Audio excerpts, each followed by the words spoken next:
ಭಾರತ ಯಾವ ರೀತಿಯಲ್ಲಿ ವಿಶ್ವ ನಾಯಕನಾಗಿ ಹೊರಹೊಮ್ಮಿದೆ ಮತ್ತು ವಿಶ್ವದ ಪ್ರಬಲ ರಾಷ್ಟ್ರವಾಗಿ ಭಾರತದ ರಾಜತಾಂತ್ರಿಕೆಯನ್ನು, ವ್ಯಾಪಾರ ನೀತಿಯನ್ನು ಮೋದಿಯವರು ಕಳೆದ ಇತ್ತೀಚಿನ ವರ್ಷಗಳಲ್ಲಿ ಯಾವ ರೀತಿ ರೂಪಿಸಿದ್ದಾರೆ ಅನ್ನೋದನ್ನು ನಾವು ಒಂದೊಂದೇ ಉದಾಹರಣೆಯನ್ನು ನೋಡ್ತಾ ಹೋಗೋಣ. ಯಾಕಂದರೆ ಭಾರತ ಇವತ್ತು ಜಗತ್ತಿನ 4ನೇ ಅತಿದೊಡ್ಡ ಇಕಾನಮಿ ಆಗಿ, ಆರ್ಥಿಕತೆಯಾಗಿ ಹೊರಹೊಮ್ಮಿರೋದು ಮಾತ್ರ ಅಲ್ಲ, 3ನೇ ಆರ್ಥಿಕತೆಯಾಗಿ ಇನ್ನು ಕೆಲವೇ ವರ್ಷಗಳಲ್ಲಿ ಬಹುಶಃ 2028ರಿಂದ 30ರ ಒಳಗೆ ಖಂಡಿತವಾಗಿ ಕೂಡ ಭಾರತ ಅಮೆರಿಕ ಮತ್ತು ಚೀನಾ ನಂತರ 3ನೇ ಅತಿ ದೊಡ್ಡ ಆರ್ಥಿಕ ಶಕ್ತಿಯಾಗಿ ಹೊರಹೊಮ್ಮಲಿದೆ. ಜೊತೆಗೆ ವಿಶ್ವದ ಅತ್ಯಂತ ಪ್ರಭಾವಿ ದೇಶ ಆಗಿ ಭಾರತ ಈಗ ಹೊರಹೊಮ್ತಾ ಇದೆ. ಈ ನಿಟ್ಟಿನಲ್ಲಿ ಪ್ರಧಾನಿ ಮೋದಿಯವರ ವಿದೇಶಾಂಗ ವ್ಯವಹಾರ ನೀತಿಗಳು ಎಷ್ಟು ಪ್ರಬಲ ಪ್ರಭಾವವನ್ನು ಬೀರಿದೆ ಇತ್ಯಾದಿ ವಿಚಾರಗಳನ್ನು ನಾವು ಒಂದೊಂದಾಗಿ ನೋಡ್ತಾ ಹೋಗೋಣ. ವೀಕ್ಷಕರೇ, ನಾನು ನಿಮ್ಮ ಕೇಶವ್ ಪ್ರಸಾದ್. ದಯವಿಟ್ಟು ಗ್ಲೋಬಲ್ ವಾಣಿ ಯೂಟ್ಯೂಬ್ ಚಾನಲನ್ನು ವೀಕ್ಷಿಸಿ, ಸಬ್ಸ್ಕ್ರೈಬ್ ಮಾಡಿ ಅಂತ ಕೇಳ್ಕೊಳ್ತಾ, ನೋಡಿ, ಇತ್ತೀಚೆಗೆ ಅಮೆರಿಕ ಮತ್ತು ಭಾರತ ನಡುವೆ ಟ್ರೇಡ್ ಪ್ಯಾಕ್ಟ್ ಆಗಿರುವಂಥದ್ದು, ಐತಿಹಾಸಿಕ ವ್ಯಾಪಾರ ಒಪ್ಪಂದ 50% ಟ್ಯಾಕ್ಸ್ ಇದ್ದದ್ದು 18%ಗೆ ಇಳಿಕೆ ಆಗಿರುವಂಥದ್ದು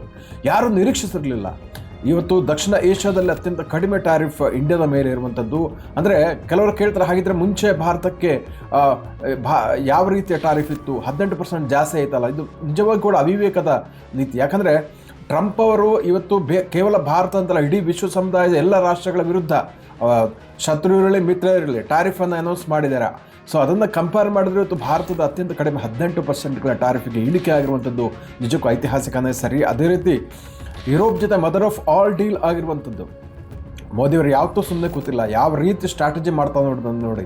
ಬ್ರಿಟನ್ ಜೊತೆಗೆ ವ್ಯಾಪಾರ FTA ಮಾಡಿರುವಂಥದ್ದು, ಇನ್ನೂ ಅನೇಕ ದೇಶಗಳ ಜೊತೆಗೆ, ಡಜನ್ಗಟ್ಟಲೆ ದೇಶಗಳ ಜೊತೆ ವ್ಯಾಪಾರ ಒಪ್ಪಂದಗಳು, ಮುಕ್ತ ವ್ಯಾಪಾರ ಒಪ್ಪಂದಗಳಾಗ್ತಾ ಇದೆ. ಅದೇ ರೀತಿ ಬ್ರಿಕ್ಸ್ ಮತ್ತು ಕ್ವಾಡ್ ಅಲಯನ್ಸನ್ನು ಮೋದಿಯವರು ಬಹಳ ಯಶಸ್ವಿಯಾಗಿ ಸಾಗಿಸ್ತಾ ಇದ್ದಾರೆ. ಅದೇ ರೀತಿ ರಷ್ಯಾ, ಉಕ್ರೇನ್ ಮತ್ತು ಸಂಧಾನಕಾರರಾಗಿ ಭಾರತ ವಹಿಸಿದಂತಹ ಪಾತ್ರ. ಮೋದಿಯವರು ಹೇಳಿದ್ರು, ಯುದ್ಧ ಇದಕ್ಕೆ ಪರಿಹಾರ ಅಲ್ಲ ಅನ್ನುವಂಥದ್ದು. ಈ ರೀತಿಯಾಗಿ ಅಲ್ಲೂ ಕೂಡ ಒಂದು ಬ್ಯಾಲೆನ್ಸಿಂಗ್ ಆ್ಯಕ್ಟ್.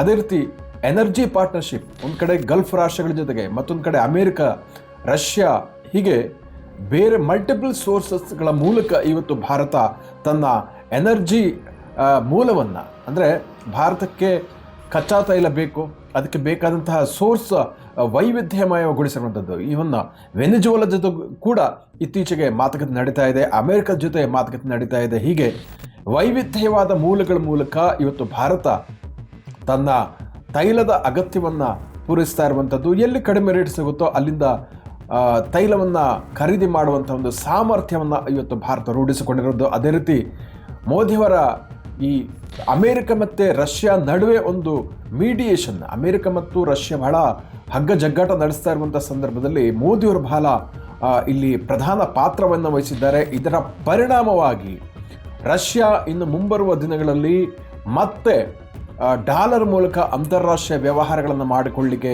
ಅದು ಒಂದು ಮುಂದಾಗುವಂಥ ಚಾನ್ಸಸ್ ಇದೆ. ಇದರಿಂದಾಗಿ ಇತ್ತೀಚೆಗೆ ಗಗನಕ್ಕೇರಿದ ಚಿನ್ನದ ದರ ಕೂಡ 1,80,000 ಗಡಿ ದಾಟಿತ್ತು, ಅದು ಕೂಡ ಇಳಿಕೆ ಆಗುವಂಥ ಚಾನ್ಸಸ್ ಇದೆ. ಕೆಲವೊಂದು ವರದಿಗಳ ಪ್ರಕಾರ 2027ರಂತಕ್ಕೆ ಚಿನ್ನದ ದರ ಪ್ರತಿ 10 ಗ್ರಾಮಿಗೆ 1 ಲಕ್ಷಕ್ಕಿಂತಲೂ ಕಡಿಮೆಗೆ ಬಂದರೂ ಆಶ್ಚರ್ಯ ಇಲ್ಲ ಅಂತ ಹೇಳ್ತಾ ಇದ್ದಾರೆ. ಇದಕ್ಕೆ ಕಾರಣ ರಷ್ಯಾ ಮತ್ತೆ ಡಾಲರ್ ವಹಿವಾಟಿಗೆ, ಅಂದರೆ ಈ ಡಿ-ಡಾಲರೈಸೇಷನ್ ಅನ್ನುವಂಥ ಪರಿಕಲ್ಪನೆ ಏನಿದೆ ಅದನ್ನು ಮತ್ತೆ ಸ್ವಲ್ಪ, ಅಲ್ಲೂ ಕೂಡ ಭಾರತ ಬ್ಯಾಲೆನ್ಸಿಂಗ್ ಆ್ಯಕ್ಟನ್ನು ಮಾಡ್ತಾ ಇದೆ. ಕಂಪ್ಲೀಟಾಗಿ ಡಾಲರನ್ನು ದೂರ ಮಾಡ್ತಾ ಇಲ್ಲ. ಒಂದು ಅಮೆರಿಕವನ್ನು ಆದರೂ ಅಷ್ಟೇ, ಅಮೆರಿಕ ಜೊತೆ ಕೂಡ ಭಾರತ ಉತ್ತಮವಾದ ಬಾಂಧವ್ಯವನ್ನು, ಸುದೀರ್ಘವಾದ ವ್ಯಾವಹಾರಿಕ ಒಪ್ಪಂದವನ್ನು ಇತ್ತೀಚೆಗೆ ಮಾಡಿಕೊಂಡಿರುವಂಥದ್ದು. ಈ ರೀತಿಯಾಗಿ ಒಂದು ಕಡೆಯಲ್ಲೊಂದು ಬಹಳ ಬ್ಯಾಲೆನ್ಸಿಂಗ್ ಆ್ಯಕ್ಟನ್ನು ಭಾರತ ಮಾಡ್ತಾ ಇರುವಂಥದ್ದು ಮತ್ತು ದೇಶಗಳ ನಡುವೆ ಒಂದು ಸಂಧಾನಕಾರನ ಪಾತ್ರವನ್ನು ಕೂಡ ಭಾರತ ಇವತ್ತು ಮಾಡ್ತಾ ಇರುವಂಥದ್ದು ನಾವು ನೋಡ್ತೀವಿ. ಅಂದರೆ ಭಾರತ ಪ್ರಭಾವಿ ರಾಷ್ಟ್ರ ಆಗಿರುವ ಹಿನ್ನೆಲೆಯಲ್ಲೇ ಈ ಎಲ್ಲ ರಾಷ್ಟ್ರಗಳು ಇವತ್ತು ಭಾರತದ ಜೊತೆಗೆ ನಂಟಸ್ತನವನ್ನು ಬೆಳೆಸ್ಕೊಳ್ತಾ ಇದೆ. ಭಾರತದ ಒಂದು ಸಂಧಾನವನ್ನು ಒಪ್ಪಿಕೊಳ್ಳುವಂತಹ, ಭಾರತದ ಮೇಲೆ ಆ ಒಂದು ವಿಶ್ವಾಸವನ್ನು ಈ ಎಲ್ಲ ರಾಷ್ಟ್ರಗಳು ಇವತ್ತು ಅಂತಾರಾಷ್ಟ್ರೀಯ ಸಮುದಾಯದಲ್ಲಿ ಇಟ್ಕೊಂಡಿರುವಂಥದ್ದು. ಸೊ ಒಂದು ಕಡೆ ಈ ಅಮೇರಿಕ ಮತ್ತು ರಷ್ಯಾ ನಡುವಣ ಸಂಘರ್ಷದ ಮಧ್ಯೆ ಭಾರತ ಇವತ್ತು ಸಂಧಾನಕಾರನ ಪಾತ್ರವನ್ನು ವಹಿಸಿರುವ ಹಿನ್ನೆಲೆಯಲ್ಲಿ ಇವತ್ತು ಏನಾಗಿದೆ ಅಂದರೆ ಈ ಡಿ-ಡಾಲರೈಸೇಷನ್ ಪ್ರಕ್ರಿಯೆಯಲ್ಲಿ ಒಂದು ಸಮತೋಲನ ಕಂಡುಕೊಳ್ತಾ ಇದೆ. ಅದೇ ರೀತಿ ಭಾರತ ಮತ್ತು ರಷ್ಯಾ ಜೊತೆಗಿನ ಒಂದು ವ್ಯಾವಹಾರಿಕ ಒಪ್ಪಂದ ಕೂಡ ಇನ್ಕ್ರೀಸ್ ಆಗ್ತಾ ಇರುವಂಥದ್ದನ್ನು ನಾವು ನೋಡ್ತಾ ಇದ್ದೀವಿ. ಸೊ ಅದೇ ರೀತಿ ಅಮೇರಿಕ ಕೂಡ ತೀರಾ ಒತ್ತಡವನ್ನು ಹೇರ್ತಾ ಇಲ್ಲ. ಸೊ ಅದನ್ನು ನಾವು ಇತ್ತೀಚೆಗೆ ಗಮನಿಸಬಹುದು. ಅದೇ ರೀತಿ ಟ್ಯಾರಿಫನ್ನು 50% ತನಕ ಹೋಗಿದ್ದ ಟ್ಯಾರಿಫನ್ನು ಅಮೇರಿಕ ಇವತ್ತು 18%ಗೆ ಇಳಿಸಿರುವಂಥದ್ದು ಬಹಳ ಗಮನಾರ್ಹ. ಅಂದರೆ ಭಾರತದ ಅತಿ ದೊಡ್ಡ ವಿಶಾಲವಾದ ಮಾರುಕಟ್ಟೆ ಇರ್ಬೋದು, ಮೋದಿಯವರ ರಾಜತಾಂತ್ರಿಕತೆ, ಇದೆಲ್ಲ ಕೂಡ ಇವತ್ತು ಫಲಪ್ರದ ಆಗ್ತಾ ಇರುವುದನ್ನು ನಾವು ನೋಡ್ತಾ ಇದ್ದೀವಿ. ಸೊ ಫೆಬ್ರವರಿ 2026ರಂದು ಒಂದು ಡಯಲಾಗ್ ಆಯಿತು. ಮೋದಿಯವರು ಮತ್ತು ಟ್ರಂಪ್ ಅವರು ಮಾತನಾಡಿದರು. ಈ ಮಾತುಕತೆಯ ನಂತರ 50% ಇದ್ದಂತಹ ಟಾರಿಫ್, ಅಂದರೆ ಭಾರತದಿಂದ ಅಮೆರಿಕಕ್ಕೆ ಎಕ್ಸ್ಪೋರ್ಟ್ ಆಗುವಂತಹ ಸರಕುಗಳ ಮೇಲಿನ ಈ ಏನು ಟಾರಿಫ್ ಅಥವಾ ಸುಂಕ, ಅದು 50%ದಿಂದ 18%ಗೆ ಇಳಿಕೆ ಆಗಿರುವಂಥದ್ದು. ಅದೇ ರೀತಿ ಭಾರತ ಎಷ್ಟು ದೊಡ್ಡ ಕೆಪಾಸಿಟಿ ಇದೆ ಅಂದರೆ ಮುಂದಿನ 5 ವರ್ಷಗಳಲ್ಲಿ $500 ಬಿಲಿಯನ್ ಮೊತ್ತದ ಪದಾರ್ಥಗಳನ್ನು ಅಮೇರಿಕದಿಂದ ಭಾರತ ಇಂಪೋರ್ಟ್ ಮಾಡಿಕೊಳ್ಳುವಂಥ ಒಪ್ಪಂದವನ್ನು ಮಾಡಿಕೊಂಡಿದೆ. ಅದರ ಜೊತೆಗೆ ಇಲ್ಲಿ ರೈತರ ಹಿತಾಸಕ್ತಿಯನ್ನು, ಡೇರಿ ವಲಯದ ಹಿತಾಸಕ್ತಿಯನ್ನು, ಸಣ್ಣ ಪುಟ್ಟ ಬಿಸ್ನೆಸ್ ಸಮುದಾಯದ ಹಿತಾಸಕ್ತಿಯನ್ನು ಕೂಡ ಉಳಿಸಿಕೊಂಡು ಭಾರತದ ರೈತರಿಗೆ ಯಾವುದೇ ತೊಂದರೆ ಆಗದಂತೆ ಈ ಒಪ್ಪಂದವನ್ನು ಮಾಡಿಕೊಂಡಿರುವಂಥದ್ದು ಭಾರತದ ಹೆಚ್ಚುತ್ತಾ ಇರುವಂತಹ ಪ್ರಾಬಲ್ಯವನ್ನು, ವಿಶ್ವ ಸಮುದಾಯದಲ್ಲಿ ಭಾರತದ ಒಂದು ಪ್ರಭಾವಿ ರಾಷ್ಟ್ರವಾಗಿ ಇವತ್ತು ಹೊರಹೊಮ್ಮಿರುವುದನ್ನು ಇದು ಬಹಳ ಕಡಾಖಂಡಿತವಾಗಿ ಬಿಂಬಿಸುತ್ತೆ. ಅದೇ ರೀತಿ ಮೋದಿಯವರ ಒಂದು ರಾಜತಂತ್ರಜ್ಞ ನೈಪುಣ್ಯತೆಯನ್ನು ಇಲ್ಲಿ ನಾವು ಗಮನಿಸಬೇಕು.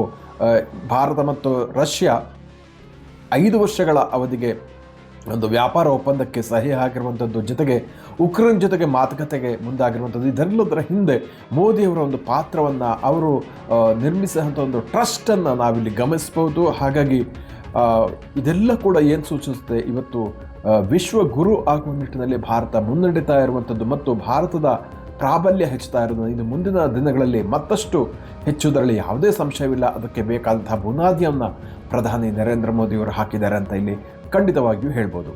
ವೀಕ್ಷಕರೇ, ಗ್ಲೋಬಲ್ ವಾಣಿ ಯೂಟ್ಯೂಬ್ ಚಾನಲನ್ನು ಇದೇ ರೀತಿಯ ಮತ್ತಷ್ಟು ಕಂಟೆಂಟ್ಗಳಿಗೋಸ್ಕರ ವೀಕ್ಷಿಸಿ, ದಯವಿಟ್ಟು ಸಬ್ಸ್ಕ್ರೈಬ್ ಮಾಡಿ ಅಂತ ಕಳಕಳಿಯಿಂದ ಮನವಿಯನ್ನು ಮಾಡ್ತಾ ಇದ್ದೀನಿ. ವಂದನೆಗಳು.